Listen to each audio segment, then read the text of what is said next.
Welcome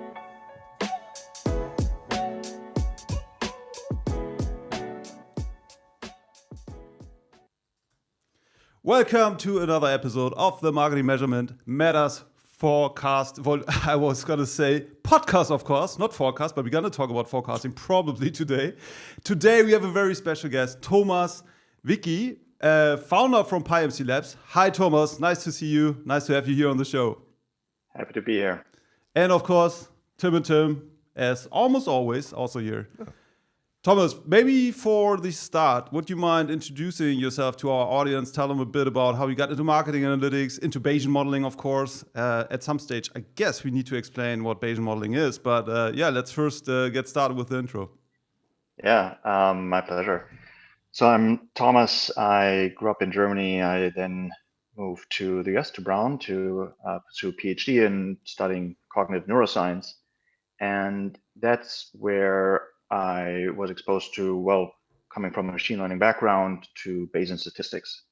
And I found that, contrary, for example, to machine learning, where it's all about prediction, right?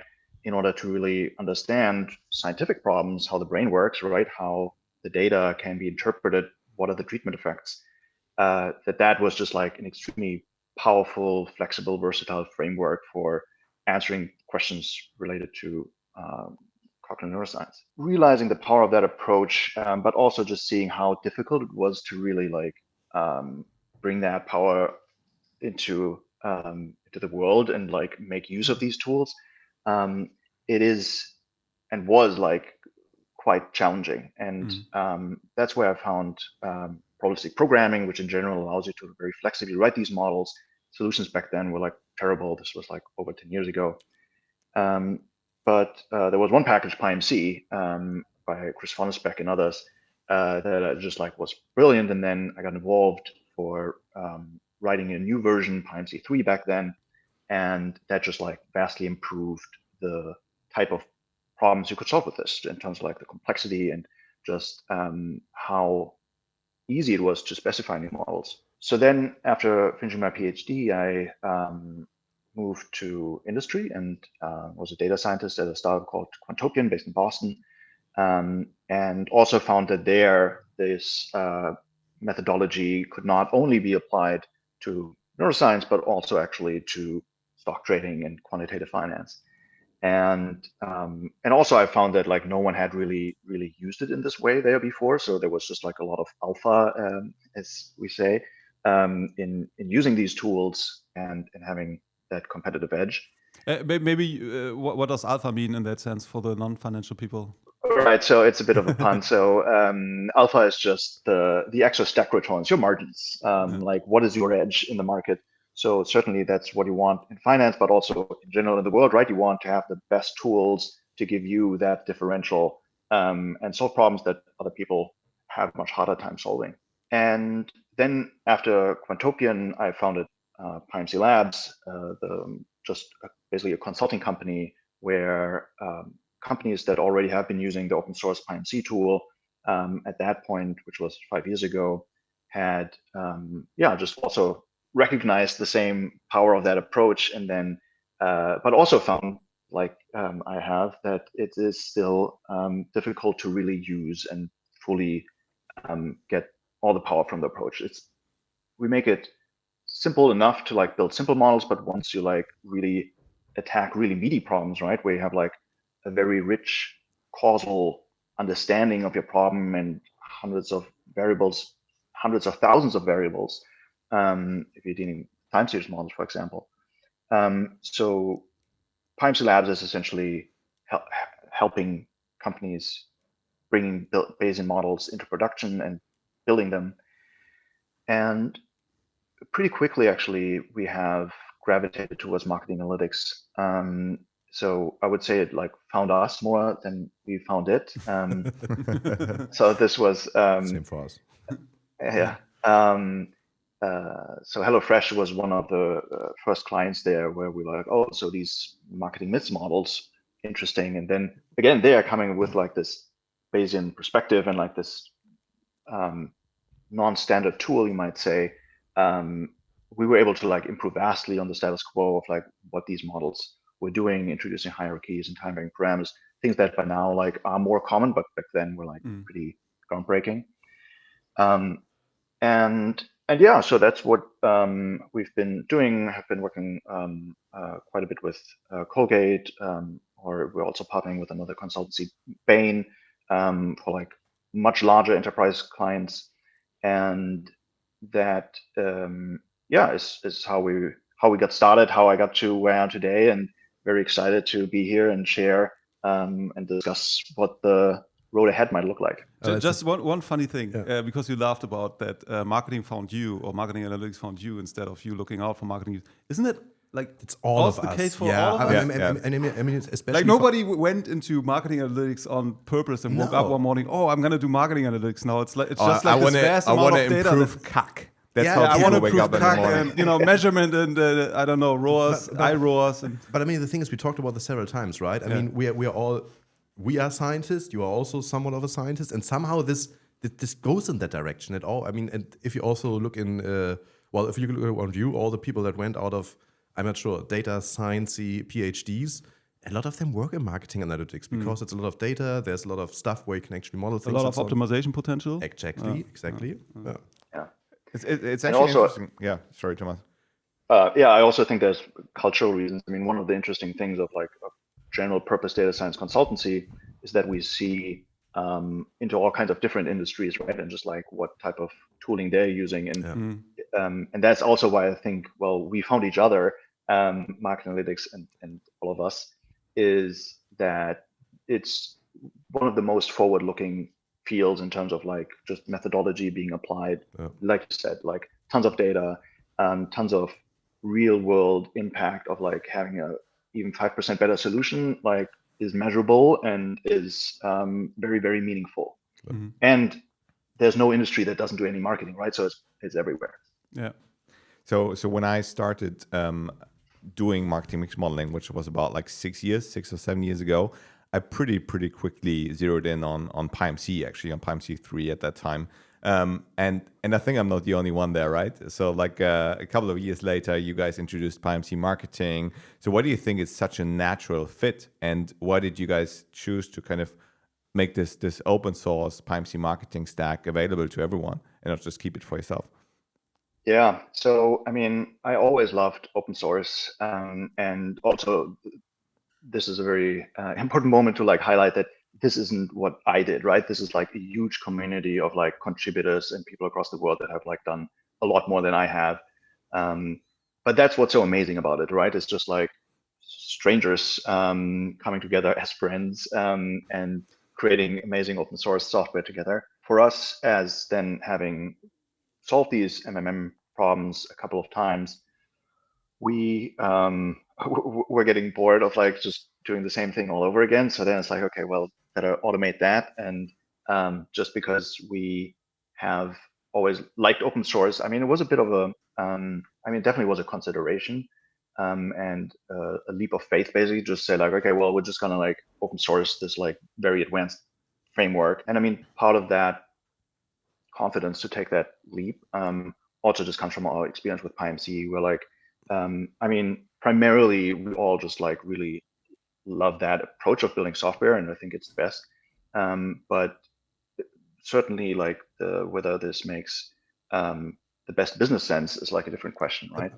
I would actually say it is, right? Because we already talked about this yesterday. Because I was like, this is very technical, maybe too much for me, so this is your session. But I would like to know how you actually make money out of open source software. And I think you are doing it perfectly the right way, right? Because you put consulting on it. And it's also the same when we talk about advanced stuff in our podcast.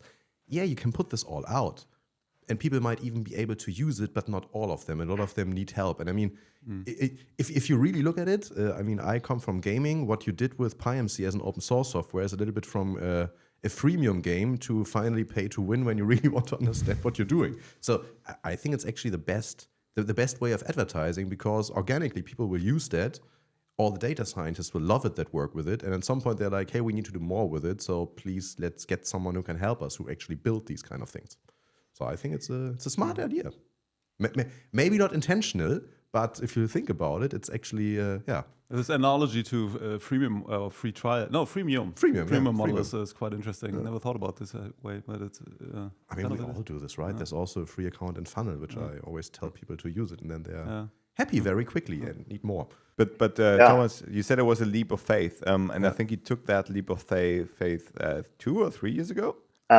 It is, I think, a really nice business model. It has been for us, and one of the reasons is, so I mean, there's like different ways of like doing open source businesses. A lot of them have like a premium version, right? And then it's like product, enterprise, or like a cloud version. But yeah, we found this, coupling this with consulting to be extremely powerful. And because like you say, like distribution is like such a main thing. And like you can't get better distribution than just like giving it all away for free. And then a small percentage of users will come back as consulting clients. And the other really nice thing about that I found is that the incentives are super aligned. Like we are strongly incentivized just to make that always the best it can be. So we're not holding anything back, right? There's like no private PyMC marketing version. It's like it should always be the greatest thing it can be at all times. So that's nice. And so we started like 2 or 3 years ago, and it just like most open source projects, the very first version wasn't that impressive. It could do some very basic things, but since then, with the help of the entire community, we have been able to like add just a ton more features and really make it like industry scale and highly flexible and customizable. And I mean, we are using it internally, right, for our own projects. People come to us for like either getting help with using it to its fullest effect and bringing models to production, or maybe even they want to build the models themselves, right? But they want to have the experts on hand, so they are in our Discord channel and can ask us questions as they're trying to do this. So that's how that fits together. And yeah, I mean, so far the response from just in general the industry has been amazing. Like of course, whenever you start doing something like this, right, you never know whether it's gonna work, whether people will find it or like interact with it or like it. So that has been really fun and great to see. And people are finding it, and people are interacting with it, right? So I think the adoption has actually been pretty good so far. It's pretty impressive. One thing that I was wondering a little bit about, like, so I think some of the some of the core contributors of PyMC marketing also work at PyMC Labs, right? Or move there, like one of my ex-employees. Will Dean. Will Dean, who we also had on the podcast already. Will we had on the podcast as well. He also mentioned this. What gets him motivated is this collaborating with friends on a project. That was also great because I could see it firsthand. It was like 2.5 or 3 years ago when I was still working at Free Now, and he built this awesome calendar feature to really show you a heat map on when people interact with your business and stuff. And that would also went into PyMC. It was really great. I think that helped us a lot, and you could really see how he enjoyed that. That was great. So good move for him to go there and do something that he really likes. One thing from a business perspective that I was always wondering about, because every now and then we are also thinking, I think I can say that here openly, we are also thinking of open sourcing a little bit here and there, right? But one thing that I'm always wondering there is like, how do you kind of manage that, assigning people to work on the open source stuff or open source community support, versus work on the stuff that actually brings you money. That's a good point. So how do you balance that? Do you have any tips for anyone out there who actually wants to go a similar route? Yeah, it's a great question, and Will Dean has definitely been like a great example of that. He actually just has become like the top contributor in terms of commit, so it is like very much his software. Juan Ordos also like is actually the one to come up with the first version. So the two of them definitely have done the most contributions, and in Juan's case, for example, he just started because he needed it for his job, right? And then it sort of became this collaboration. Now he's also working with us at PyMC Labs, and will deem a similar story. And in terms of like deciding how we would do that, so oftentimes, for example, if there's like a lull in a project, then like that's an easy thing. We're like, okay, now we have like some new things and upstream them.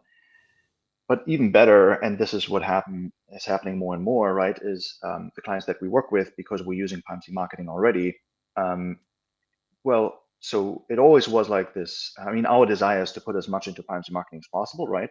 And early on, it was more difficult to convince clients that that's something they should do, right? Because like, well, I'm paying for it.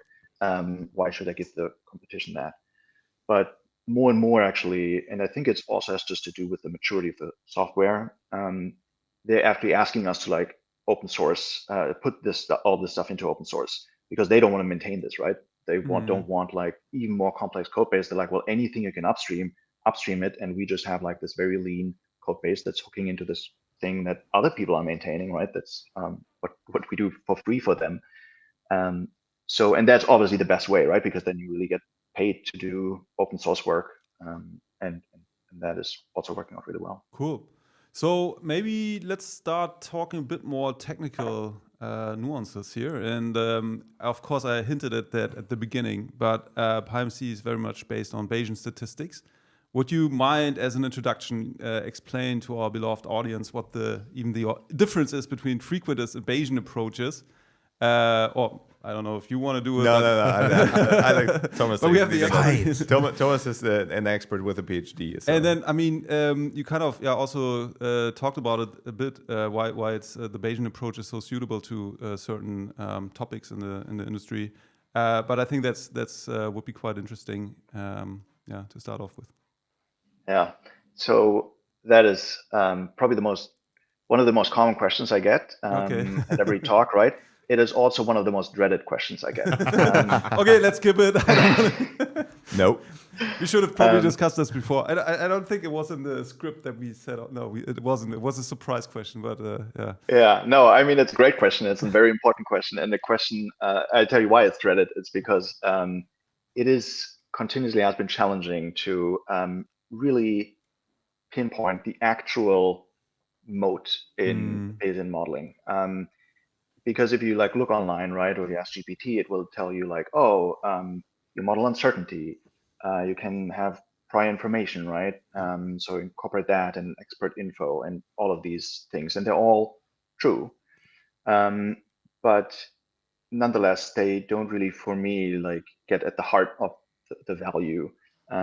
And I still struggle with it. So this is like my latest iteration of that pitch.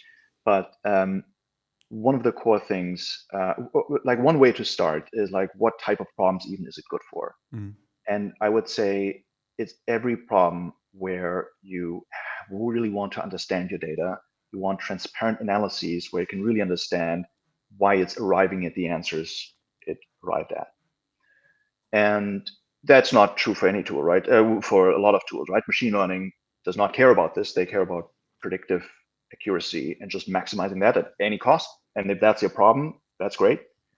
Then you should use that. If you have another problem where you really want to build custom models where you have a lot of understanding how your data flows through various latent factors to your outputs, Bayesian modeling, I am convinced is the best tool for that job. And you can contrast it with other approaches like frequentist statistics and causal inference, for example, and those are great tools too. But I think on average, when you like really look at all the different factors, Bayesian modeling and probabilistic programming comes out ahead. And so why is that the case? So for me, one of the big reasons is that related to that transparency, we're really thinking about our problems in a causal way. Those are not the only models you can do, but like those are the models that we tend to build. And that means we really have this causal perspective of like, well, we spend marketing dollars and at the end we get sales, right? And there's like some causal process, and maybe there's brand effects, right? And competition effects, right? And you can build this DAG, this causal DAG. And that I think is just how humans tend to think. Can you explain a bit about the causal DAG? I mean, you mentioned it so casually, but sorry, yeah. So basically, you can think of it as just boxes, right, that you connect with arrows, where like you start at some causes, and oftentimes those are not observed, so they're latent. And then you have your data, and you're thinking, okay, well, from how these latent causes, how is my data generated? And so, for example, with the MMM, right, we have the input data, which would be how much am I spending on these different channels, and then there is an effectiveness parameter that influences, and there's a saturation effect and an ad stock effect, and then that ultimately results in your sales.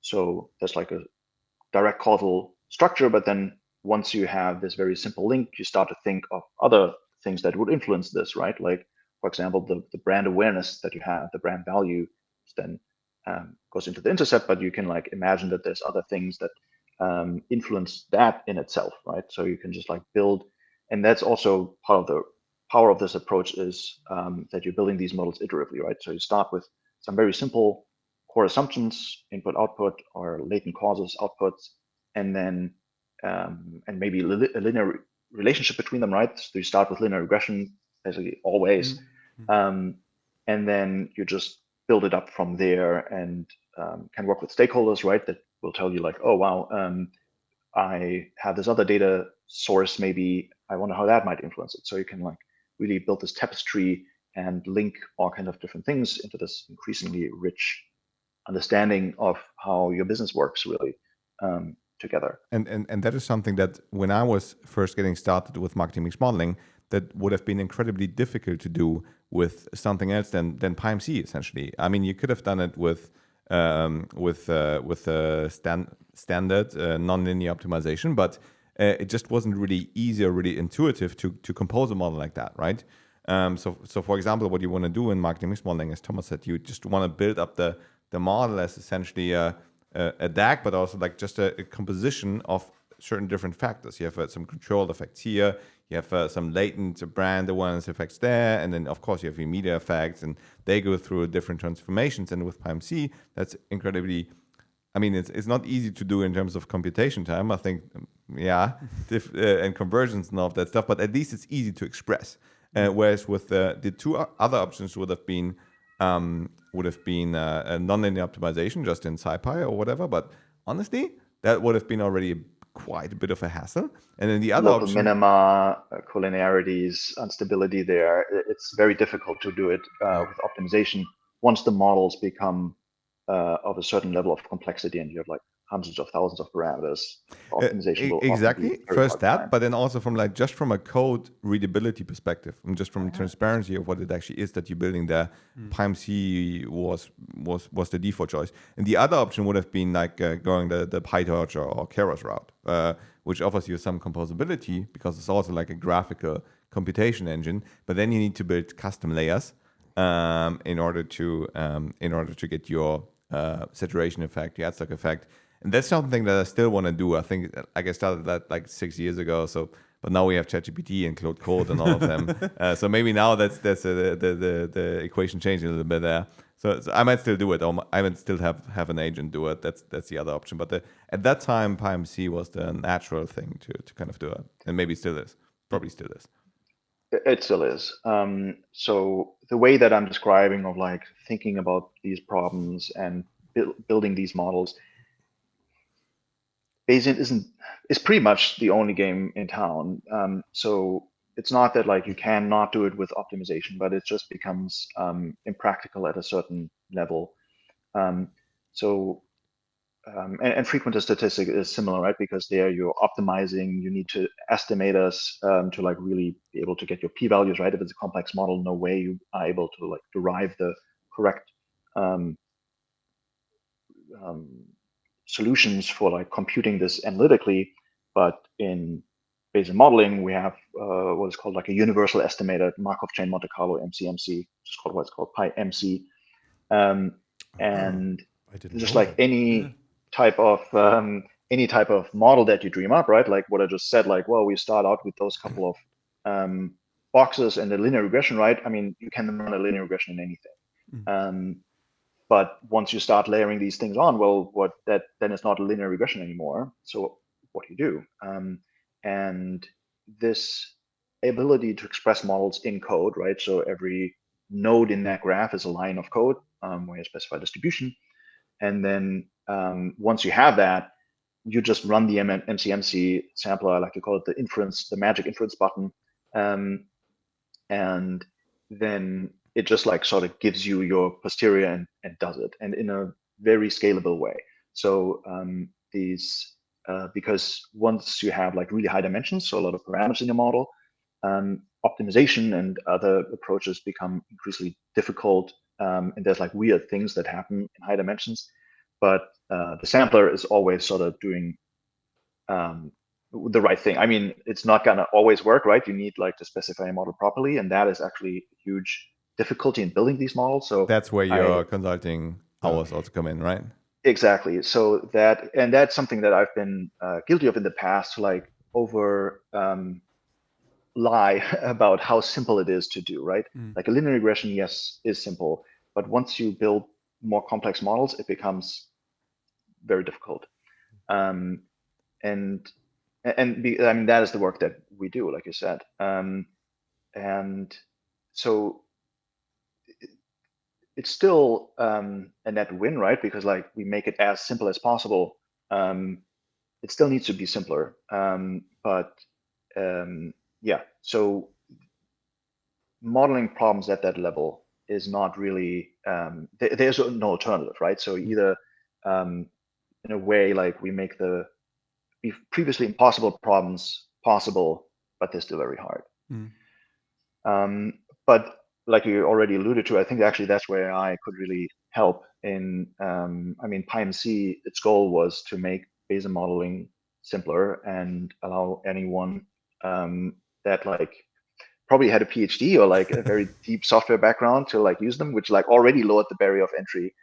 And now I really want to lower it even more by like just using AI to like have agents that can build these type of models and do these types of analysis in a much more automated way. And that's really exactly. wide appeal. Yeah, let's dive into that. I think that's an extremely interesting topic, and we already spoke about Claude or etc. helping with the coding. Agent. But what's your vision there? And you published some interesting work there just recently in some white papers, and yeah, maybe you can dive into that. We do have Luca on the pod on the, I think, 4th of September. So it's a coincidence that we have two.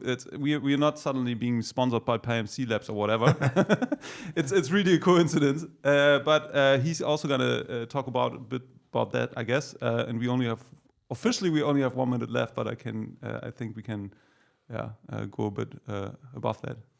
Yeah, so that's actually perfect. So I could have been the intro for your talk with Luca then, and then you can just like build on that, because that is like basically, if we were to talk about 30 more minutes, then you'll have an even better discussion with him on that. So I'm just gonna provide the trailer here. And so yeah, we have been in an effort to make these tools more widely available and accessible. Started small with what we call the MMM agent, and that is essentially a AI code interpreter-like interface where you chat, you upload your data, and then automatically it will start to analyze your data and walk you through the full workflow to like build an MMM and then interpret the outputs and everything. So yeah, what before like someone that with PyMC marketing, right, where again we try to make it a lot easier to build this type of class of model, but still you needed to install the library and all of that. Now the MMM agent like does that for you and takes you through the full workflow in like 5 to 10 minutes, which before could have taken weeks. So easier and faster and more widely accessible. And I think that's really where overall like marketing analytics will go very quickly, is towards just automation, augmentation of these very powerful but difficult to do analyses. Yes, and I think there's other vendors or initiatives working on that. We had a past podcast episode with Shekhar, and then Luca commented on that and said like it would be maybe worth connecting over this as well. And Cassandra is also I like this term. They said cursor for MMM or for marketing analytics. Cursor for marketing measurement, Cursor for marketing measurement. I don't know if that's the right analogy completely, but interesting that many are working on that. Cool. Thomas, we are already over time, but it was a pleasure to have you on here. Maybe worth having another check-in in a second episode half a year from now or whatever. I think the content was amazing. Like, learned a lot. Thanks a lot for being here and taking the time. And of course, also thanks to Tim and Tim and to our audience for listening in. Subscribe to our Spotify channel, to YouTube, and of course also on LinkedIn. And leave some comments on what you want us to discuss next, who we should invite. Thanks for being here, and talk to you soon. See you Thank soon. you. Bye, Thanks for Thomas. inviting me. Bye-bye. Bye. Bye.